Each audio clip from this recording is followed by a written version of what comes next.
On the previous episode of a Type R journey, the EK9 finally had her first startup after a very long time. And judging by the sound of it, safe to say that she is healthy. Then we went on to proceed with the final coating. Every part that needs to be white has been addressed, and the final result left me very mesmerized. I mean, look at that. White but creamy. So after so many months of waiting, she is finally done with the paint. It's safe to say that we are now maybe 30% done because there's still a lot of work to do. So we will be expecting more episodes to come, so don't forget to subscribe, like, and share. Now it's time for the best part of the show.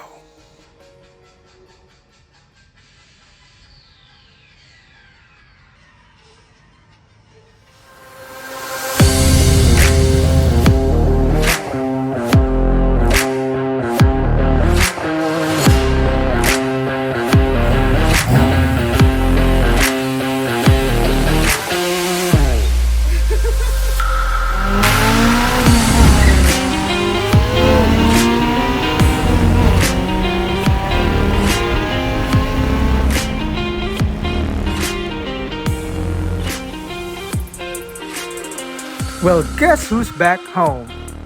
After almost a year of being patiently impatient, she's finally here. And she is now white. Well, the last time I showed her here at home, she was still in Phoenix yellow, sort of. It was also not converted properly, and some parts of it were missing. But looking at her now, I think I am going to have a very good night's sleep. The next morning, it feels just like Christmas. After waking up, it's time to open the present. And man, I think this is the best toy Santa ever gave me.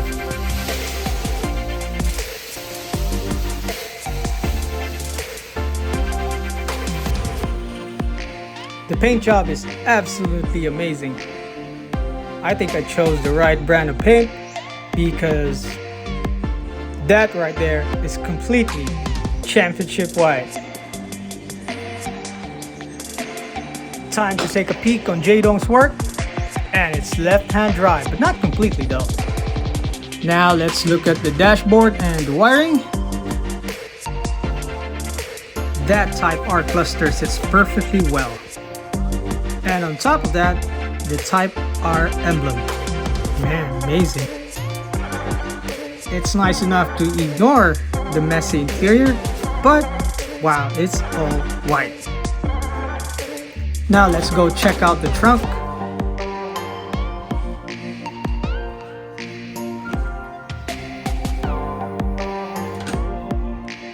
Inside and out, it's perfectly done. Amazing. And if you look closely, everything is perfectly splendid. Well, except for the rubbers though, but maybe I can source out from Skyline Paul. Oh, and if you notice that this portion and the ceiling has not been painted, well, if you live in the Philippines, you'll understand why. Time for her cold start. And before we see that, neutral first.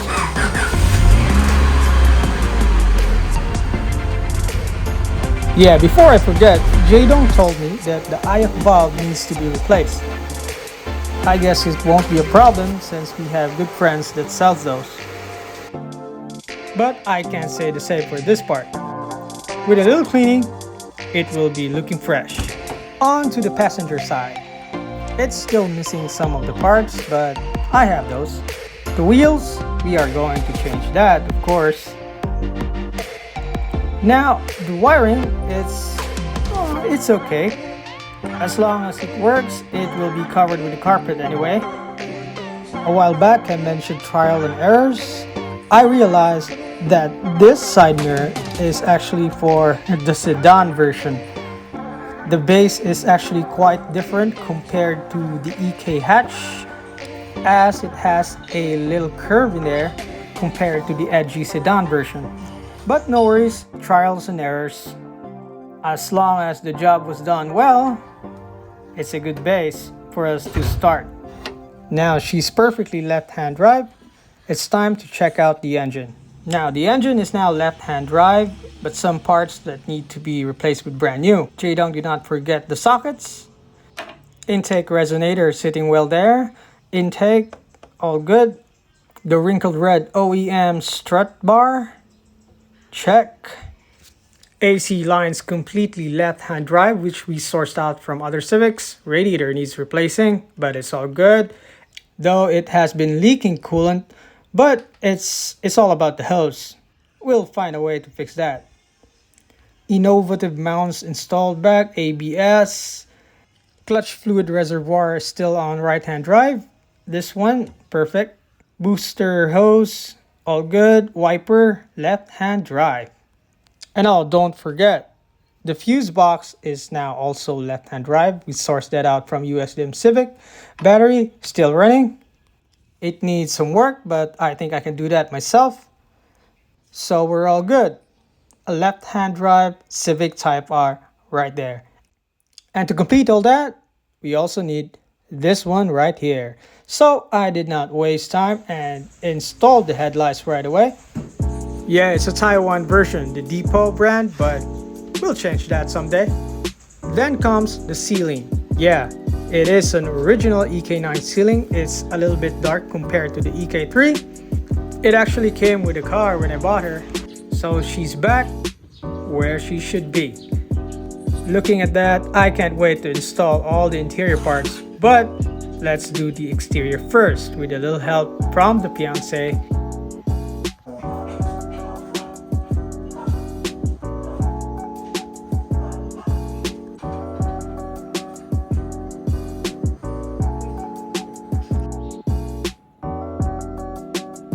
The front part will be complete in no time.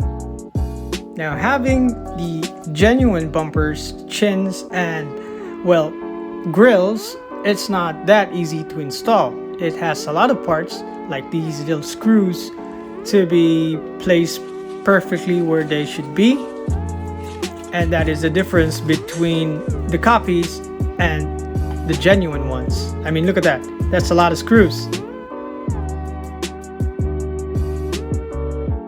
With a little cleanup from the dust for sitting in my room for how many months, and after the repaint, lo and behold, the 1999 Civic Type R pre-facelifted look.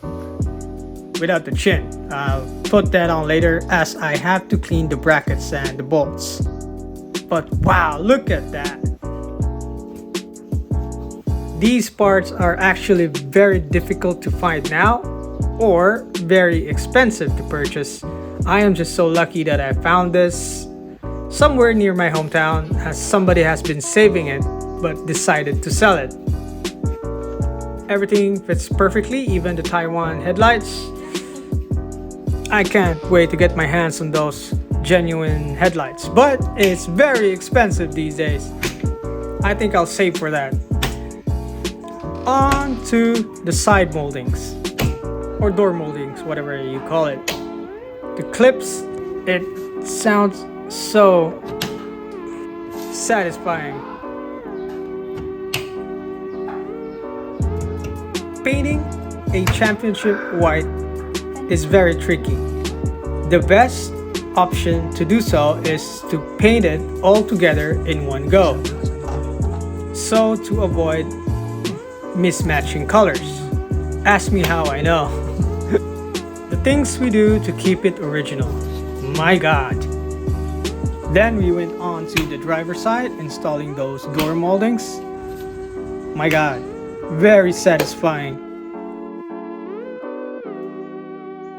Ta-da! It's all done. The fender molds I will install later, since I need to source out some clips. Now, if you remember a while back when I started the car, it really didn't have a good cold start. It may be a defective IAC valve, but when I checked it, I noticed that J-Dong forgot to install the hoses. You know, IAC valve works when there is coolant. So coolant goes inside and out, and then based on the temperature of it, the computer will adjust to its right RPM. So here's a sneak peek of my left-hand drive side mirrors and this idle air control valve, which is going to be put there. That is to correct its cold start. But I need to try out this one first if it still works. So I just need to connect those hoses and try her again. Trust me, this one is going to be a big idle problem. But before that, we need to install this fresh fuel tank plastic, or whatever you call that. She sits perfectly well here and very clean, of course. Nice. Let's see if it works. After putting those hoses to where it should be, let us try starting it up again, see if it works.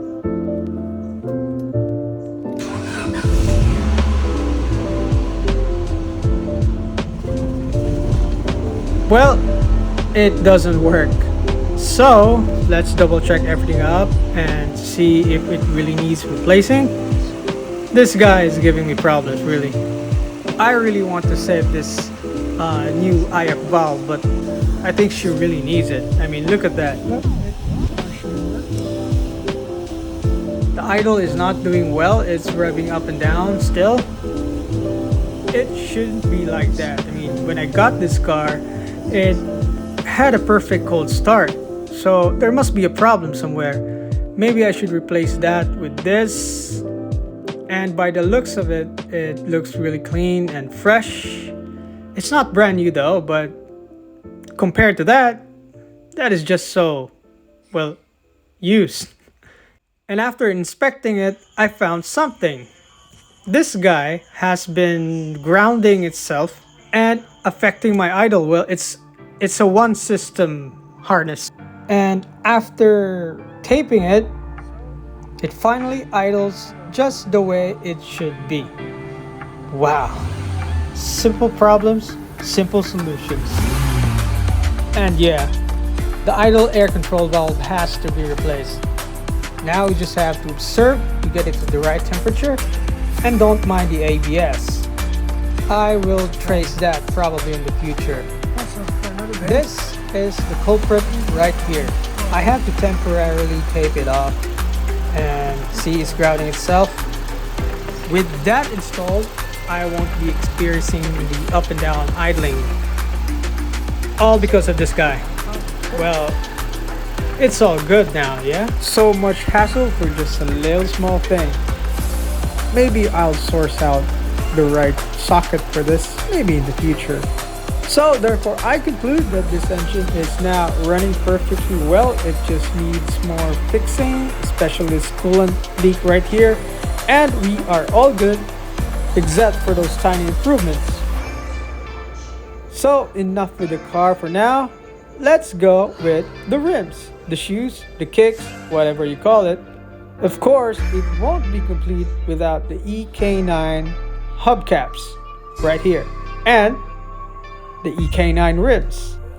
I had this painted together with the car, of course, to get that matching color.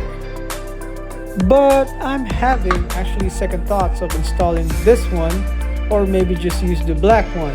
Well, if you want to go all original and a stock build, well, you have to install this one. Plus, this is going to be a wedding car. Yeah, I'm getting married, so all white looks good. Yeah, that's gonna be it. And that is my fiance right there, helping me out with the cleaning stuff. Oh well, look at that shine. Ka-chow! So I think that is it for now. Everything is running smoothly. Most of the exterior parts are installed. The lights, of course, the fake lights, but we'll work on that someday. After so many months, she now looks more like a car. Well, not just a car, it's a wedding car, and it's a Type R wedding car. Thank you for watching, guys. There will be more episodes to come. And to keep you updated, don't forget to hit subscribe. Ciao!